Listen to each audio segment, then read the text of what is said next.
تو جب ان کی بیوی بولتی ہے کہ آپ میری ذمہ داریوں کو نہیں اٹھا پا رہے، جو آپ کو کرنا چاہیے آپ نہیں کر پا رہے، تو وہ کیا کرتے ہیں، انہوں نے اس کو چپ کرانے کے لیے، اس کو ٹارچر کرنے کے لیے ایک ہتھیار رکھا ہوا ہوتا ہے کہ وہ خود کو مارنا شروع کر دیتے ہیں۔ ظاہر ہے وہ اس کو تو مار نہیں سکتے، ان کو پتہ ہوتا ہے کہ یہ تو ہمارا ATM ہے، اگر ہم اس کو ماریں گے تو یہ تو ہمیں چھوڑ جائے گی، تو وہ کیا کرتے ہیں، وہ خود کو مارتے ہیں، ٹھیک ہے، تاکہ وہ خود کو مارتے ہیں کہ اگلے بندے کو جو ہے وہ پریشرائز کر سکیں کہ تم جو کہہ رہے ہو وہ غلط کہہ رہے ہو، یا تمہیں یہ چیز نہیں کہنی چاہیے۔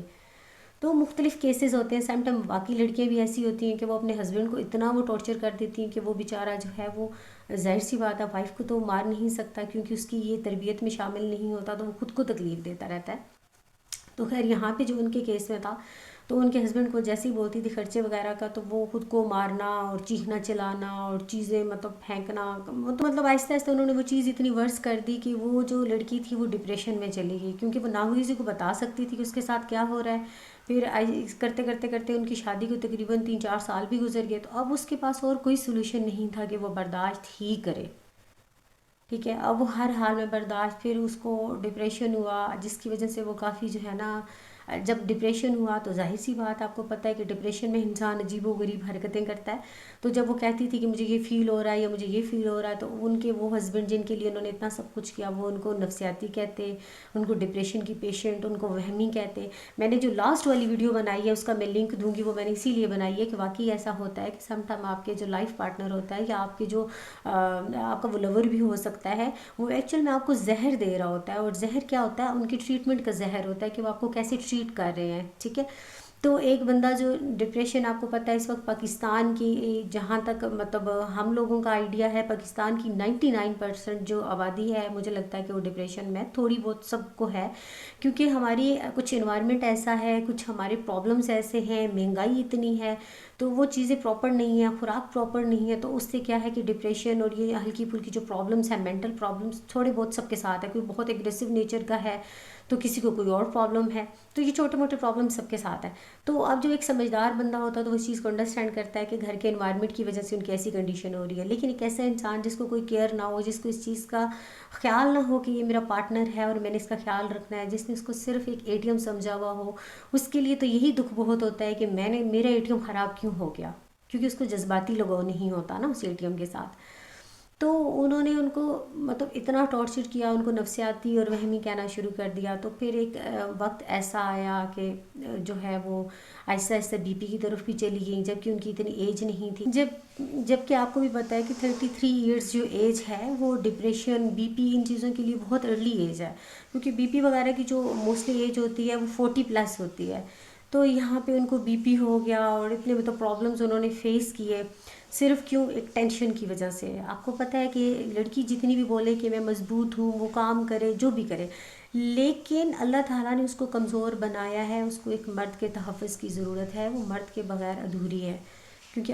اللہ تعالیٰ نے مرد کو ہی اس کا محافظ بنایا ہے۔ مرد کو اتنی ویلیو اسی لیے دی گئی ہے، اتنی امپورٹنس اسی لیے دی گئی ہے کہ اللہ تعالیٰ کے بعد وہ اس خاتون کا حاکم ہوتا ہے، محافظ ہوتا ہے، ٹھیک ہے۔ اب محافظ بھی ہوتا ہے، صرف حاکم نہیں ہوتا کہ بس وہ اس کو مارتا رہے، وہ اس کو محافظ بھی ہوتا ہے، اس کو شیلٹر پرووائڈ کرنا، کھانا پینا سب کو، یہ اس کو پروٹیکٹ کرنا، یہ اس کی ذمہ داری ہوتی ہے۔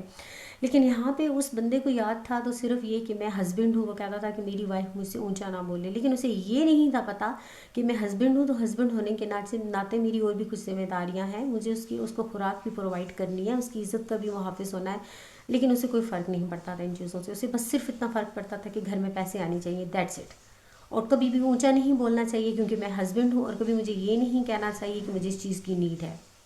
بس یہ 2 چیزیں نہیں ہونی چاہیے تو گھر میں سکون ہے۔ اور اب تو وہ کیونکہ ڈپریشن میں چلی گئی تھی، تو اب تو ان کے ہسبینڈ یہ بھی نہیں چاہتے تھے کہ وہ یہ بھی بولے کہ میں بیمار ہوں، یا مجھے سر درد ہو رہا ہے، یا مجھے ٹینشن ہو رہی ہے، یا مجھے کسی چیز کا تھوڑا سا وہم ہو رہا ہے، ایون دو اگر ان کو کوئی بیماری بھی ہوتی تھی تو وہ اس کو وہم کا نام دے کے ان کو، جسے کہتے ہیں نا پاگل، تو پاگلوں کی طرح ٹریٹ کرتے تھے، تو بس ان سچویشنز کی وجہ سے انہوں نے ان سے ڈائیورس لیا۔ اب جب وہ میرے پاس سیشن کے لیے آئیں تو ان کا پرابلم یہی تھا کہ اتنا ایک ورس ریلیشن شپ گزارنے کے بعد وہ کسی ریلیشن شپ میں جانا نہیں چاہتی، وہ شادی کرنا ہی نہیں چاہتی تھی، ان کو لگتا ہے کہ شادی جو ہے وہ ایک بہت بری چیز ہے، اور شادی میں جا کے آپ کے ساتھ یہ سچویشنز ہوتی ہیں کہ آپ چھوڑ بھی نہیں پاتے اور رہ بھی نہیں پاتے۔ تو میں آپ کو ایک بات بتاؤں کہ میں نے لاسٹ والی ویڈیو میں یہ بات بولی تھی کہ اپنے ذہنی سکون کو کسی کے ساتھ بھی ریپلیس نہ کریں، چاہے وہ کوئی بھی رشتہ کیوں نہ ہو، ٹھیک ہے، کمپرومائز کریں، اتنا کمپرومائز نہ کریں کہ آپ اپنی ذات کو ہی ختم کر لیں۔ ہسبینڈ وائف کا رشتہ بہت خوبصورت رشتہ ہے، کمپرومائز پہ چلتا ہے، اور سب سے مین چیز ہے محبت پہ چلتا ہے۔ اگر محبت اور احساس نہ ہو تو کمپرومائز تو آپ آفس میں بھی کر رہے ہوتے ہیں، ٹھیک ہے۔ محبت اور احساس ہونا بہت ضروری ہے ایک دوسرے کا، ایک دوسرے کو پارٹنر سمجھنا بہت ضروری ہے، ایک دوسرے کو چیز نہیں سمجھنا کہ آپ اس کو یوز کر رہے ہو، آپ نے اس کو ایک انسان سمجھنا ہے جس کے اندر فیلنگز ہیں، جس کے اندر احساس ہے، ٹھیک ہے۔ تو یہ چیزیں بہت ضروری ہوتی ہیں ایک اچھے جو ہے وہ ریلیشن شپ کو چلانے کے لیے۔ باقی ان کے بارے میں جیسا کہ میں نے آپ کو بتایا، ان کی ایج 33 ایئرس ہے، اور ان کے جو ہے وہ 3 بہنیں ہیں اور 3 ہی بھائی ہیں ان کے۔ اور اب یہ اپنے لیے جو ہے بڑی مشکلوں سے میں نے ان کو راضی کیا کہ اب ریلیشن شپ میں آگے جائیں۔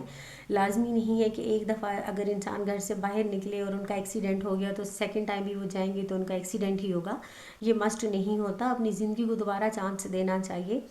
تو ایسے لوگ کانٹیکٹ کریں جن کو یہ پتہ ہو کہ انہوں نے کس طرح کے پرابلمس کو فیس کیا ہے۔ یہاں پہ کسی کے پرابلم کا بتانا یہ نہیں ہوتا کہ ہم ان کا مذاق بنا رہے ہوتے ہیں یا ان کی زندگی کی سٹوری بیان کر رہے ہوتے ہیں۔ ایکچوئل میں یہاں پہ بہت سے لوگ ہوتے ہیں جو کانٹیکٹ کر رہے ہوتے ہیں، اور ہو سکتا ہے وہ ان سے بھی زیادہ جو ہے وہ برے انسان ہو کے تو وہ شادی کر لیں گے کہ جی لڑکی کے پاس ایجوکیٹڈ بھی ہے تو اس کے پاس اس کی پراپرٹی بھی ہے اور ارن بھی خود کر رہی ہے، لیکن دوسرے دن وہ انہوں نے بھی وہی والا رویہ اپنا کے رکھا ہوا ہوتا ہے۔ تو جو سمجھدار انسان ہوتے ہیں وہ اس چیز کو سمجھتے ہیں کہ بڑی سی بڑی بیماری، کینسر جیسی بیماری بھی جو ہے وہ محبت سے، پیار سے، کیئر سے ختم کی جا سکتی ہے۔ تو ڈپریشن کیا چیز ہے؟ میں سمجھتی ہوں کہ ایک انسان کو جتنا سخت سے سخت ڈپریشن بھی ہو، اگر صرف اور صرف 1 مہینہ ان کو پراپر کیئر ملے، ان کو پراپر توجہ ملے، ان کو احساس ملے، ٹھیک ہے۔ کیئر تو ایک نرس بھی کر سکتی ہے، ایک ایسے بندے کا احساس جس کو جب ان کو لگے کہ میں نے اس انسان کے لیے جینا ہے، ایک انسان جو میرے لیے اتنی تکلیفوں سے گزر رہا ہے، میرے لیے صبح و شام کمانے جاتا ہے، مجھے رزق حلال لا کے دیتا ہے، تو آپ یقین کریں کہ صرف 1 مہینے کی مار ہوتا ہے ڈپریشن، چاہے وہ ایک وہم میں کنورٹ ہو کے ایک انزائٹی کی طرف اس سے بھی سویر کیوں نہ چلا جائے، لیکن وہ ٹھیک ہو جاتا ہے۔ نہ تو اس کو دوائیوں کی ضرورت ہوتی ہے نہ کسی چیز کی، یہ جو محبت ہے نا یہ سب سے بڑی دوائی ہے، ٹھیک ہے۔ اور اگر جو ہے یہ پراپر کام نہ کر رہی ہو تو اس ڈوز کو بڑھا دینا چاہیے، یہ چیز ہمیشہ یاد رکھیں۔ اگر ایک انسان جو ہے وہ ڈپریشن میں آپ کی وجہ سے چلا گیا اور آپ اس کو مزید ڈپریشن سے آپ اس کو بولو گے آپ تو نفسیاتی ہو، آپ تو پاگل ہو، تو آپ اس کو مزید خراب کر دو گے، اتنا خراب کر دو گے کہ وہ خود کو خود پاگل اور نفسیاتی سمجھنا شروع کر دے گا۔ تو یہ بہت ضروری ہوتا ہے کہ اس کے ساتھ اچھا سلوک کیا جائے۔ تو صرف ان کے ساتھ وہی لوگ کانٹیکٹ کریں، لڑکی کی ایج جو ہے وہ 40+ نہ ہو، ٹھیک ہے، بیبیز وغیرہ ان کے نہیں ہیں، 40+ لڑکی کی ایج نہ ہو، اور اس کا اپنا گھر وغیرہ ہو۔ یہ نہ ہو کہ یہاں پہ موسٹلی لوگ جو ہے وہ صرف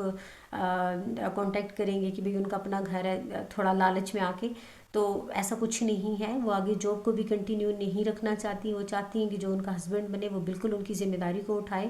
ٹھیک ہے، ان کو اپنے گھر میں رکھے۔ تو یہ ساری چیزیں آپ مائنڈ میں رکھیے گا۔ اور باقی ماشاءاللہ سے وہ ایجوکیٹڈ ہیں، بڑی سمجھدار، بڑی پولائٹ نیچر کی ہیں، اور ٹھیک ہے، لک وائز بھی 33 ایئرز زیادہ ایج نہیں ہے، خوبصورت ہیں، ایکسیپٹیبل ہیں، ٹھیک ہے۔ تو اس لحاظ سے دیکھ کے صرف وہی لوگ کانٹیکٹ کریں جو ان چیزوں کو پورا کر سکے۔ اور پلیز میں نے آپ کو بتایا تھا کہ آپ نے کانٹیکٹ کیسے کرنا ہے، یہ ڈیٹیلز پلیز میں نے آپ کو بتایا تھا کہ میں نے ان باکس اباؤٹ میں بھی میں نے اپنی مینشن کی ہوئی ہے، اس کے علاوہ ڈسکرپشن میں بھی میں فیس بک کا لنک مینشن کرتی ہوں، آپ پلیز وہاں سے لنک کو اٹھائیں، ڈائریکٹلی آپ وہاں پہ کانٹیکٹ کر سکتے ہیں۔ اگر آپ کا میسج نہیں جاتا، جیسے کہ بہت سے لوگ یہاں پہ کمپلین کرتے ہیں کہ ڈائریکٹلی میسج نہیں جا رہا، تو آپ پلیز ایک دفعہ فرینڈ ریکویسٹ بھیج کے پھر میسج کریں، پھر بھی چلا جائے گا۔ اگر پھر بھی آپ کا میسج نہیں جا رہا تو آپ فرینڈ ریکویسٹ وہاں پہ بھیج سکتے ہیں، میں بعد میں ان ساری فرینڈ ریکویسٹ کو جب بھی مجھے ٹائم ملتا ہے میں ان کو ایکسیپٹ کر لیتی ہوں۔ تو پلیز اپنی وہاں پہ ڈیٹیلز بھیجا کریں، اور پوری ڈیٹیلز بھیجا کریں۔ ڈیٹیل میں یہ نہیں ہوتا کہ اپنا نام لکھ کے اور اپنی ایک تصویر سینڈ کر کے آپ لوگ کالس پہ کالس کرنا شروع کر دیتے ہیں، ٹھیک ہے، اور پھر آپ کو میسج آ رہا ہوتا ہے بزی ہیں، کال کیوں نہیں اٹھا رہی۔ تو دیکھیں میں کوئی رشتے کروانے والی آنٹی نہیں ہوں، لیکن جو لوگ میرے پاس سیشن لینے آتے ہیں جن کو پرابلم ہوتا ہے، وہ رشتے کی طرف جانا چاہ رہے ہوتے ہیں، تو میرا صرف اتنا کام ہوتا ہے کہ میں ان کو آپس میں کانٹیکٹ کروا دوں۔ تو پلیز ان چیزوں کو مائنڈ میں رکھ کے آپ مجھ سے کانٹیکٹ کیا کریں۔ امید ہے آج کی ویڈیو آپ لوگوں کے لیے ہیلپ فل رہی ہوگی۔ پلیز ویڈیو کو زیادہ سے زیادہ شیئر کیجیے گا تاکہ ایسے لوگ جن کو فری سیشن کی ضرورت ہے یا جو اپنے لیے ایک اچھا ہم سفر ڈھونڈ رہے ہیں ان تک میری ویڈیو پہنچ سکے۔ اپنا بہت سارا خیال رکھیے گا، اور پلیز اس نئی چیز کو اپنی دعاؤں میں یاد رکھیے گا، کیونکہ مجھے آپ کی دعاؤں کی بہت ضرورت ہے، اور اپنا بہت سارا خیال رکھیے گا۔ جزاک اللہ۔